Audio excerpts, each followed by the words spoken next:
Video games are highly interactive, and most of the time developers know if you're going to do something unexpected. You might think you're clever for disobeying some orders, but if you push a developer's buttons a little too hard, they're going to retaliate. If you're the type of player who likes to test boundaries, beware of the following. I'm Scott from WhatCulture.com, and these are 10 hidden ways video games punished you for breaking the rules. Children are non-combatants. Call of Duty Modern Warfare. Call of Duty doesn't shy away from showing the horrors of real war alongside its typical action-packed first-person shooter fare. But there is one line that even Activision isn't willing to cross: child murder. The Mission Clean House is a unique operation in the game where you participate in a raid on a house suspected of secretly hosting Al-Qatala members. The residence is indeed a safe house for the terrorist group, but as you explore, it turns out there are also some innocent civilians living inside, including a mother with a baby. When you stumble upon the woman, the game expects you to let her run out with the child, but you can choose to be evil and try to shoot the kid instead. At first, the game will let you off with a game over screen and a message reminding you that children are non-combatants. However, if you still keep shooting them afterwards, the message will turn into a series of disappointed comments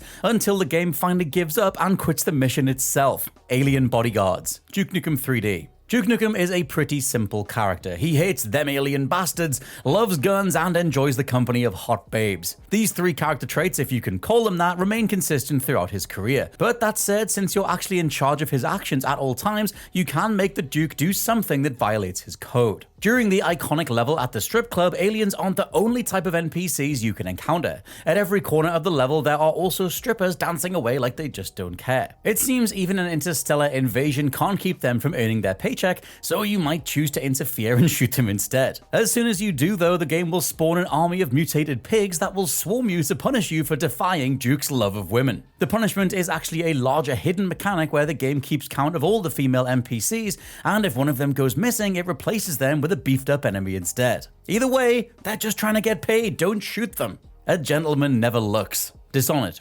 Dishonored is a game set in a world based on Victorian England, aka the period when forgetting basic etiquette was equal to social suicide. This may seem like an unrelated note seeing as the game is about a supernatural steampunk assassin, but in reality there is one instance where the game will punish you for indecency. In between your missions to assassinate the city's corrupt leaders, you get to unwind at the Loyalists' hideout in the Hound Pits pub. The location has many explorable areas, but don't look around too much or you might walk in on someone who really wasn't expecting it. Yes, by peeking through one of the keyholes, you can rudely interrupt Callista's private bath time and then immediately get caught in the act. The woman will angrily tell you to stop, at which point you'll be given the option to turn away or disobey her command and just keep looking anyway. If you go with the latter choice, the game will actually refuse to let you act like a creep. The screen will fade to black and then you'll get a game over screen describing how the rebellion ended because no one was willing to work with you anymore. Captain Keyes is off limits. Halo Combat Evolved. Master Chief from Halo is the savior of humanity and their main line of defense against the alien covenant.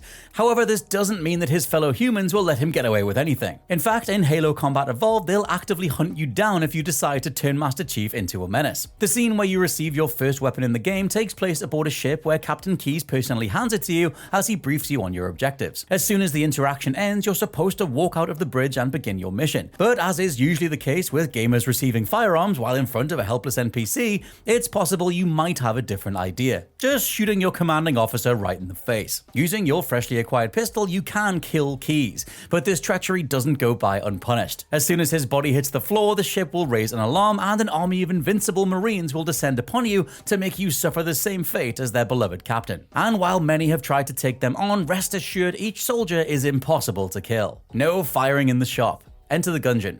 Enter the Gungeon is a gun-crazy roguelike. Every weapon is a gun, every dungeon is gun-themed, and each and every enemy is either a gun or a bullet. And yet there's one place in the game that strictly forbids the use of any firearms. Should you disobey this rule, the owner will make sure to give you a taste of your own medicine times 100. The shop is the only place of respite in between all the dungeon crawling. Although it sells weapons, it doesn't allow using them inside. So if you try out any of the merchandise right after purchasing, the shopkeeper will warn you not to shoot your weapon again. This text can be easily disregarded as maybe flavor to justify why there isn't a horde of gunslinging bullet people swarming the shop at all times. However, if you do choose to ignore the shopkeeper's warning, you'll quickly learn his message was not an empty threat. As soon as you fire a second time, the shopkeeper will pull out his own piece and flood you with a barrage of instant death bullets. The surprise attack is guaranteed to end you, so if you don't want to lose a good run, be sure to follow the rules. Adios, Leon. Resident Evil 4. In RE4, you have to take on an entire village of mutated monsters to rescue the president's daughter, so you really can't afford to make any more enemies. In fact, the game will harshly remind you to keep your allies close if you decide to mess with one of them. One of the iconic moments in Resident Evil 4 though is the defense section where you have to fend off an army of mutants breaking into the decrepit house you're hiding in. The fight is tough, but luckily you meet the mysterious Luis there,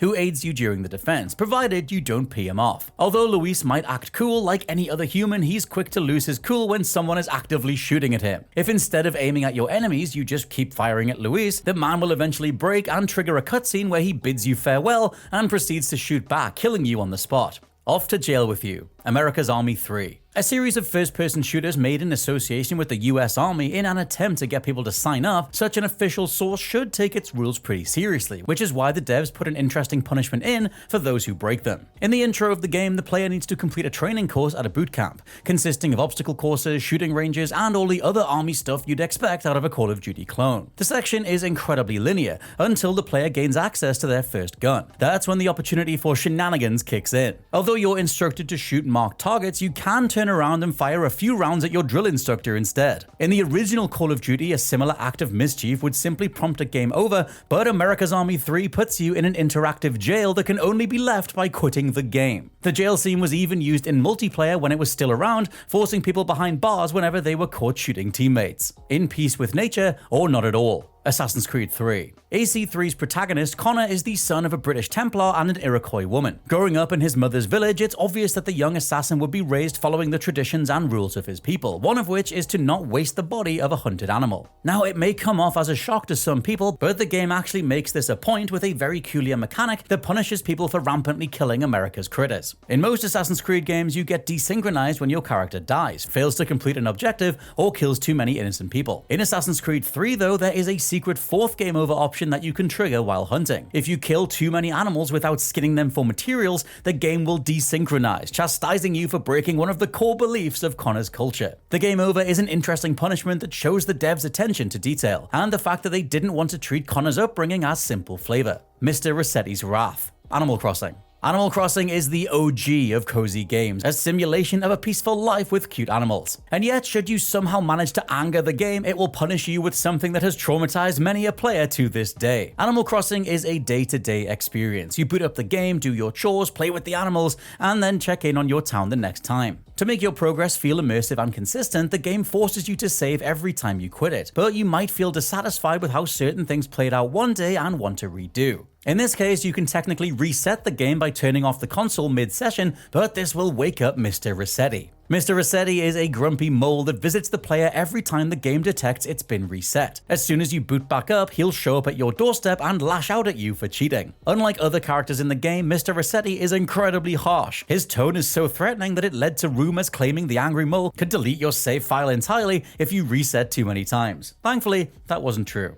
Here's a goat. You Don't Know Jack. You Don't Know Jack is one of the most recognizable games from the Jackbox party packs. It's a trivia show with some of Jackbox's classic brand of cheeky comedy that can get surprisingly personal should you mess around with the host. Like every other Jackbox game, You Don't Know Jack requires you to put in your name at the beginning of a new round. Now, most normal people would simply put in their names, but if you're feeling rebellious, you can try writing down "F you." If you do this though, the narrator will acknowledge your mean words and immediately retaliate by telling you to do the same thing. Now, you might think this is where the interaction ends, but if you continue to input the same middle finger phrase on consecutive rounds, the host has a ton of different responses. First, he'll get angrier, but after a couple more hurtful naming schemes, he'll begin penalizing you for it by taking away your cash until he finally replaces the game with a blank screen and telling you that you don't deserve to play. To spite you, he even puts up a screaming goat on the screen, presumably because it's a fitting match for someone with your potty mouth.